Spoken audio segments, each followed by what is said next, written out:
This show is produced by the Hartman Media Company. For more information and links to all our great podcasts, visit hartmanmedia.com. Welcome to The Commercial Investing Show, where we analyze, explain, and exploit the opportunities presented in today's commercial property marketplace. If you're interested in apartments, mobile home parks, self-storage facilities, and other income property, you've come to the right place. We'll explore what's hot and what's not in markets nationwide in the relentless pursuit of return on investment. Here's your host, Jason Hartman. It's my pleasure to welcome Chay Lapin, and he is an expert on 1031 exchanges and large commercial deals, mostly warehouse and multifamily, largely in the southeastern United States. Welcome. How are you? Great. Thanks for having me and appreciate your time. Yeah, it's good to have you on. So I guess the first question is, what are you seeing in the market? I know that your company appeals a lot to 1031 exchange investors who have relinquished other properties and are looking to buy into larger syndication type opportunities. Where do you see the market going and what's going on out there? Yeah, it's interesting. This past year, for us, it's been a very good year or last 14 months, primarily just because, as you just mentioned, most of our focus over the last decade has been in the Southeast. A big reason for that is, prior to COVID was, we just found better value there. We saw the migration already taking place. I think COVID, as we all know, sped things up a little bit. Right. So it was a blessing in disguise that almost our entire portfolio is in that part of the country. So we, I think, had, 96, 97% plus rent collection on most of our properties. But, what I see is what we're all seeing. I think that the jobs, the net migration is moving to that direction. And we've seen a huge value boost. It's difficult now to find stuff, as we all have seen. But yeah, I think that, for us, we have investments throughout the entire country. So we've had the luxury of seeing different markets. We have stuff up in the Northeast, the Northwest, and then the Southeast. Nothing really much in Southern California area, but I think the Southeast has very much outperformed the majority of the country. I agree with you. And by the way, maybe you mentioned that because you're located in Southern California, you're in Los Angeles, where I grew up. So when you talk about everything accelerating, you're just saying COVID has been what I call the great accelerator, right? That's accelerated this movement out of cities, out of high tax, business unfriendly jurisdictions that mostly happen to be city oriented into more suburban markets, right? Yeah, exactly. And now, the interesting thing will be, how long will this last? Is it really going to affect these major metros, or is this a correction in the major metros and they're always going to be there and be stable? New York or Los Angeles, for example, San Francisco. That's something I always like the other people's opinions. These Californians that are moving out, was that a COVID reason, or is it truly a business reason to get away? So I think it'll be interesting. We're not going to move our strategy back to the West Coast, but I think that I'm very interested to see if people will move back. Can they truly handle the Florida? I know you're over there yourself, but California, it's a lot different. New Yorkers that, Northeast people that move down to Florida, they're used to weather, they're used to seasons, but I don't think Californians truly are. And so I think that these other markets will maintain, but I think for the time being, there's a lot of value in that Southeast. I agree with you, and I'll throw in my opinion for you. I think this trend is going to last. I think people have realized the bloom is off the rose, that we don't need cities as much as we used to and we have throughout history, and that people can work remotely. It's not like this technology is new. It just accelerated adoption. 80-plus-year-olds are now proficient on Zoom, and they're using all these things. And people just realize they don't have to pay such a high cost of living to, have kind of the best of both worlds, to have a high income. You can still have a high income job or business in a remote area. And when I say remote, I don't mean totally remote, but at least suburban, right? It doesn't need to be in a super expensive environment. And with the very restrictive lockdowns that have taken place in the left-wing areas, people are just fed up. Yeah, They're no, just absolutely. so. Yeah, we've seen a lot of investors here in California, they're starting to unload all of their assets, here to eventually take residence, I believe, in a place like Texas or Florida.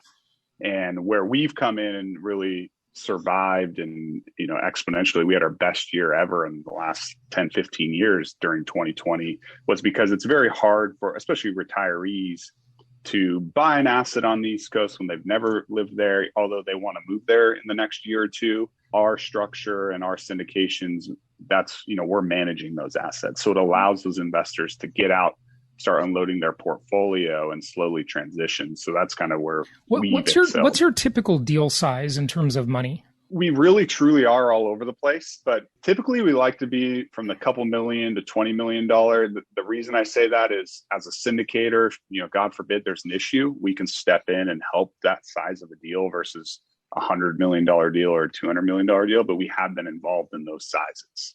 Okay.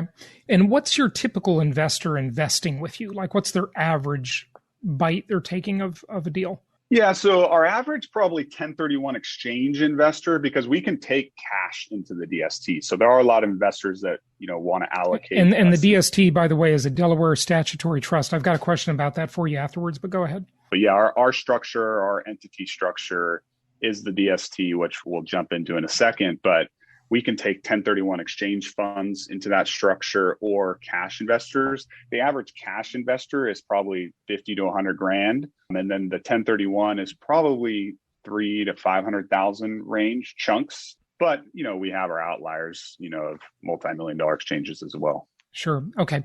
So with the Delaware Statutory Trust, I hear of individuals using that vehicle sometimes.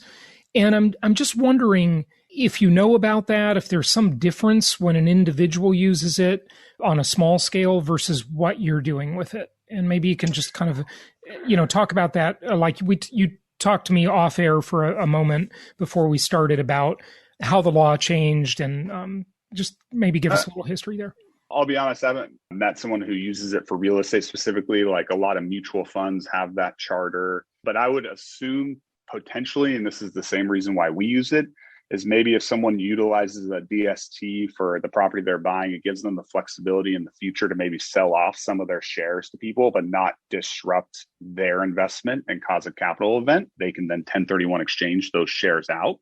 I know that we use that structure also because it creates a lot of protection for investors. So when we have, say, 10 different investors in a property and one investor has a financial crisis or they're getting sued or they have a bankruptcy, the DST is considered bankrupt remote. So the creditors can't take over that asset and sell it. They could take over and own the unsold share, but they just have to be a passive investor. So it does create probably a couple extra layers than your typical LLC would. But that's how I could probably see maybe someone, I think you've seen investors use like tenant in commons when they want to do group ownership probably. Sure. And the tenant in commons had a lot of problems because I remember this company that came around, like 17 years ago, they were taking 1031 money. There were some issues with that. I can't remember how that came down, but yeah, I'm sure you know. Yeah, I would say a lot of the horror stories, we haven't personally been involved in the big tenant common industry, but from, an outsider looking in, I think the biggest issues with tenant commons were one, you had to get all the investors to agree. So that caused a lot of issues, especially during 2008, 2009. Part of it was just like any real estate sector back in the early 2000s, because rates were so high. We're at, let's say 2006 to 7, we were at 6-7% interest rates, but maybe if you took a 3-year loan, you could get that down a little bit. And then those loans were coming due in 2008, 2009, and you couldn't refinance because a tenant in common, each individual is on title.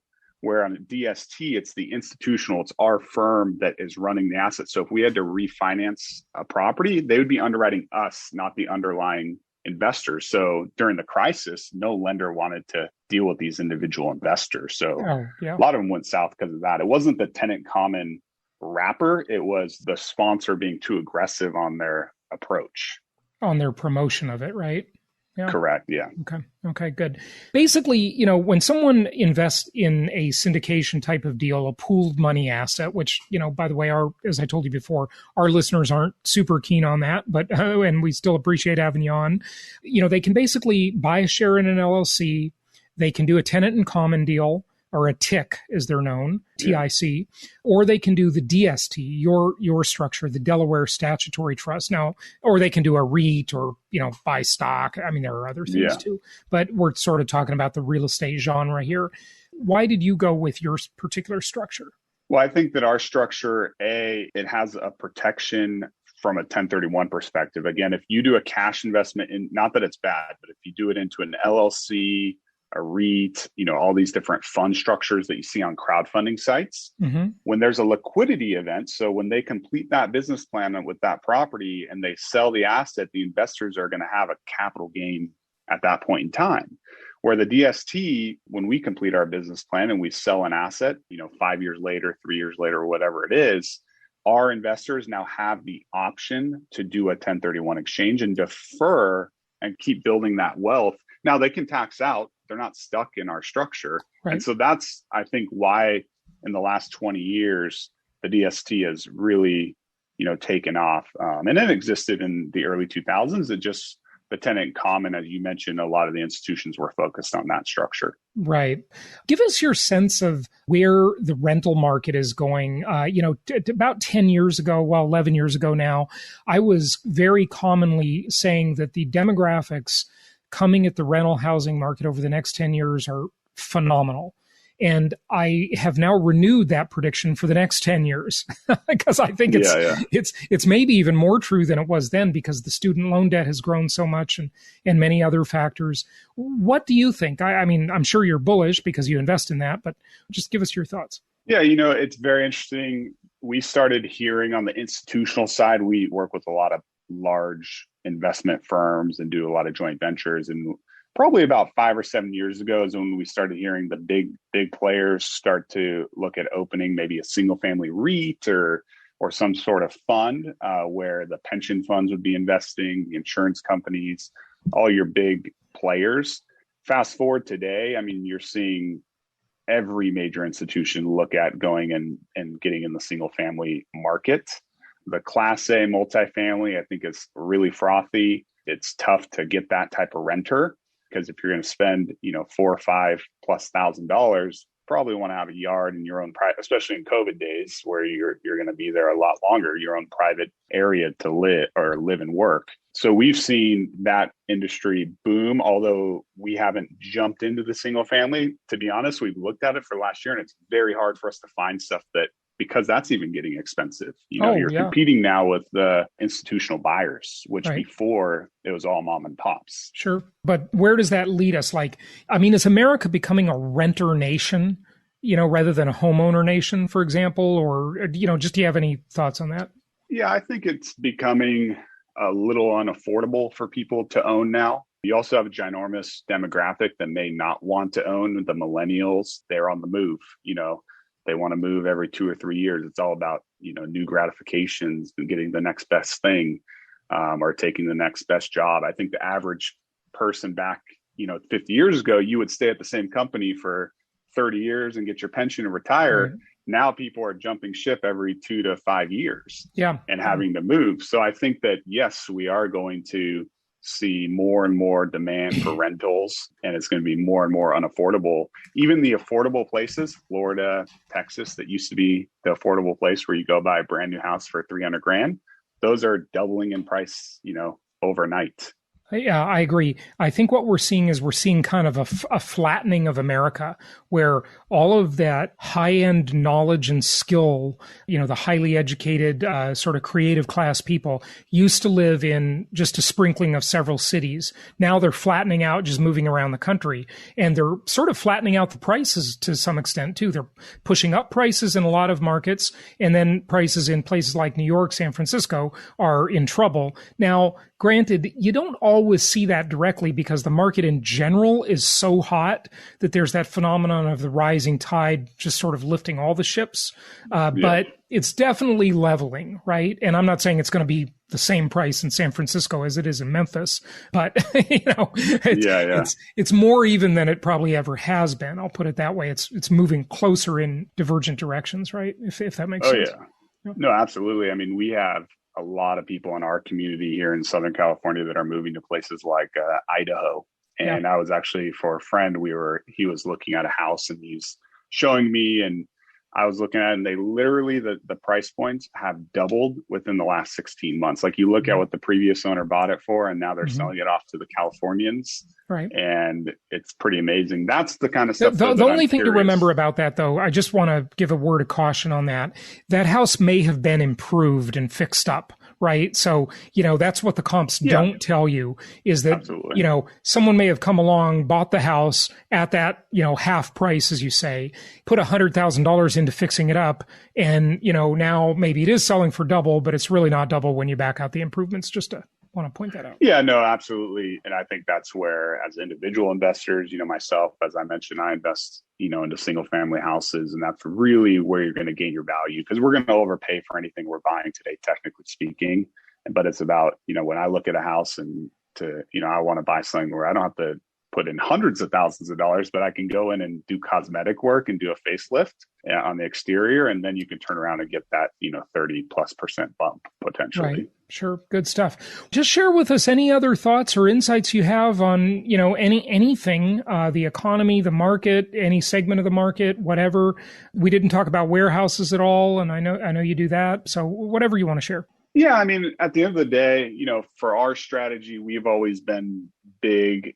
There's always going to be a hot asset class. A couple of years ago, it was industrial, all the distribution centers, and it's still a very good asset class, but it's become very, peak pricing. So it's hard to find stuff, but there's always a hot asset class, and there's cycles. Right now, as you mentioned, is residential. And, so it's good to get on that train. But for our investors, we've been very big into diversification, not having all of our allocation into just one vertical, so that when those cycles do take place, and maybe they won't, but when they do take place, we don't feel it as a whole, and we could survive that, because real estate in most markets, I think we can all agree, when there's a crash, it'll come back. Obviously, it's a matter of how long and the dynamics going on in that particular market, but being diversified, being able to weather those storms is where we've seen that big value. Good stuff. Give out your website. Our website is www.kpi1031.com. K as in kite, P as in Paul, I as in investment. So kpi1031.com. Good stuff. Well, thank you so much for joining us. Yeah, we appreciate it, Jason, and have a great week coming up here. Thank you so much for listening. Please be sure to subscribe so that you don't miss any episodes. Be sure to check out the show's specific website and our general website, hartmanmedia.com, for appropriate disclaimers and terms of service. Remember that guest opinions are their own, and if you require specific legal or tax advice or advice in any other specialized area, please consult an appropriate professional.